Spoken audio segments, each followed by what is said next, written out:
What's happening, fellow entrepreneurs? It's John Fagerholm again, and today I want to do another video that isn't law specific but has legal ramifications. So I get a lot of questions related to what do you do about employees that don't get along with each other, and it's, you know, I've had the same. I've had employees that don't get along, and luckily it's worked out.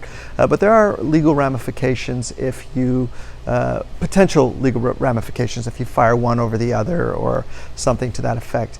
You know, I had a client, and they had a terrible employee. I mean, she was just, you know, she would pretend that she couldn't hear whenever it was someone she didn't want talking to her, to speak to her. She played her music loudly even when they asked her not to. She would use vulgar language, and at some point she wasn't getting along with the supervisor, so they elected to terminate her.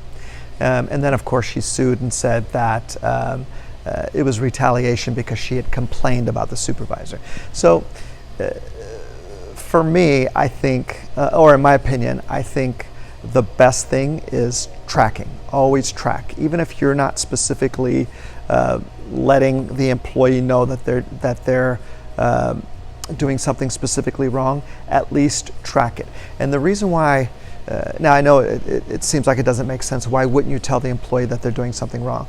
But if this is a bad employee and you know that you're going to terminate them, some companies will give write-ups and have them sign it and do that, and that's one way to do it. However, a lot of times if the employee knows that they're going to get fired, then suddenly they claim an injury. Now you can't fire them, you know, according to workers' comp law, without having a retaliation claim, or they'll come and complain about something, and then if you fire them for the wrongdoing later, then they say it was retaliation for this. So it ends up becoming a big lawsuit. But anyway, back to my original thought, which is what do you do about employees that don't get along? So, you know, my perspective on employees, it's kind of like the 80-20 rule, right? Which almost applies to everything in life, right? 20% of what you do is 80% of your results. 20% of your problems, or 20% of your problem employees are 20% of the employees are 80% of your problems. Anyway, so I say it a little bit different. I have the 80-10-10 rule.